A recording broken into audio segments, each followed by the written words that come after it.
kabar anak-anak semua? Alhamdulillah jika anak-anak semua sedang dalam keadaan sehat walafiat. Baiklah, kita akan mempelajari mata kuliah pada pagi hari ini yaitu tentang komunikasi organisasi. Kita akan melanjutkan pembelajaran pada minggu kemarin yaitu tentang komunikasi organisasi. Yang pertama yaitu kita akan membahas tentang pengertian komunikasi organisasi.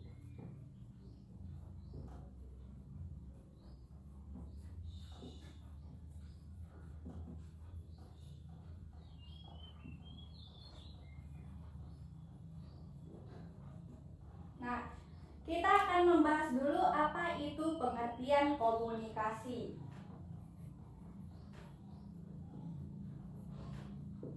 Komunikasi adalah interaksi antara satu atau dua orang atau lebih, yaitu untuk menerima pesan dari orang lain. Sedangkan organisasi suatu wadah yang diberikan atau suatu wadah untuk menampung orang dalam mencapai tujuan yang sama. Jadi komunikasi organisasi sendiri yaitu suatu aktivitas untuk penerimaan pesan di dalam suatu organisasi yang di dalamnya terdapat beberapa orang dalam mencapai tujuan bersama. Nah, yang kedua yaitu ada jenis-jenis komunikasi organisasi.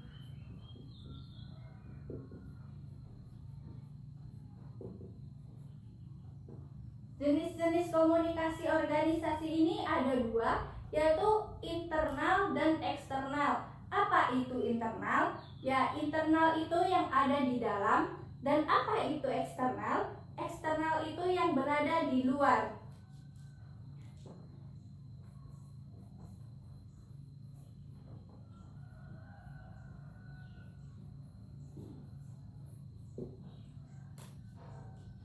Nah, internal sendiri, apa itu komunikasi internal? Komunikasi ini fokus kepada interaksi dan upaya membangun di dalam suatu organisasi itu sendiri untuk membangun suatu relasi di dalam organisasi. Contohnya saja yaitu bagaimana suatu karyawan menyampaikan visi yang sama untuk perubahan organisasi. Sedangkan komunikasi eksternal yaitu komunikasi yang dibangun fokus pada aktor atau pihak di luar organisasi. Contohnya saja yaitu di bagian divisi marketing ataupun divisi humas di dalam sebuah organisasi.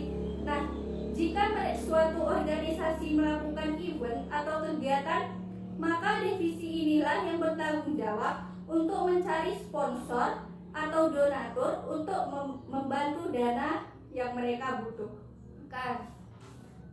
Nah, yang ketiga yaitu ada tujuan organisasi. Tujuan organisasi ini ada beberapa tujuan organisasi.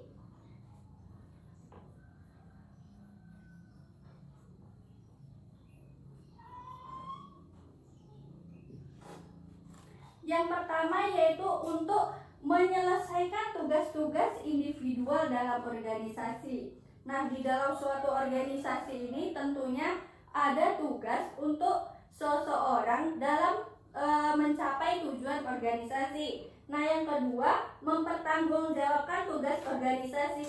Selain diberikan tugas oleh atasan, dalam diberikan tugas oleh atasan, maka individual di dalam organisasi dapat mempertanggungjawabkan pekerjaannya di akhir jika diminta oleh atasan tersebut. Yang ketiga yaitu melakukan perubahan organisasi melalui inovasi dan keputusan kreatif.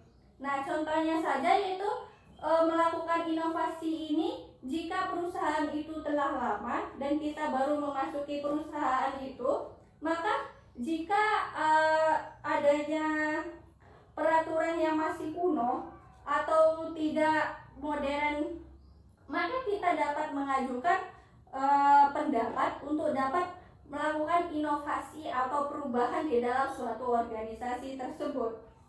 Nah, yang keempat itu memastikan organisasi tetap berjalan sebagaimana mestinya melalui pembuatan kebijakan, pelaksanaan perintah, dan interaksi yang berkelanjutan. Nah, yang terakhir yaitu mengembangkan kultur organisasi berupa perilaku antar anggota, nilai-nilai, dan tujuan yang menjadi karakteristik organisasi dan anggotanya. Nah, dari jenis-jenis dari tujuan organisasi yang kita sebutkan tadi, maka pentingnya komunikasi tidak hanya untuk jalannya suatu organisasi tersebut, tetapi juga hidupnya suatu organisasi.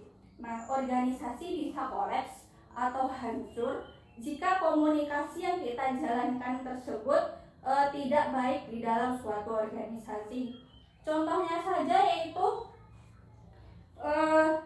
jika atasan memberikan tugas namun bawahan tidak menerima tugas itu dengan baik atau terjadinya miskomunikasi dalam miskomunikasi dalam penerimaan tugas itu, maka yang akan dibuat oleh karyawan itu tentunya berbeda dengan apa yang telah disuruh oleh atasannya itu. Maka dari situlah kegagalan dalam suatu organisasi dapat terjadi. Nah, yang terakhir yaitu adanya manfaat komunikasi. Yang pertama yaitu memperkuat solidaritas organisasi.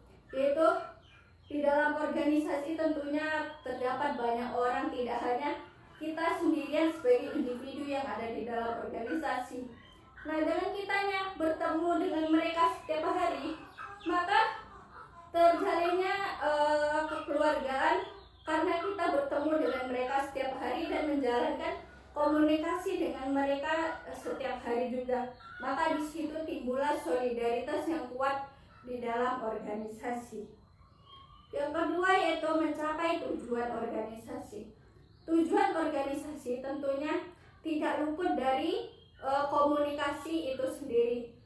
Komunikasi akan berjalan baik, maka tujuan organisasi juga akan berjalan dengan baik. Yaitu yang ketiga, menjadi ruang sosial individu. Organisasi tidak hanya menentukan peran sosial yang dimainkan oleh anggota dalam organisasi, melainkan juga ruang sosial yang dimainkan oleh anggota dalam organisasi, melainkan juga ruang sosial di mana individu merasakan kehadiran dirinya melalui hubungan kolegial, pertemanan, kekeluargaan, dan tentunya profesionalitas. Nah, jika suatu individu diakui keberadaannya di dalam organisasi, maka individu tersebut juga akan senang di dalam organisasi tersebut. Sekian materi dari Ibu pada hari ini.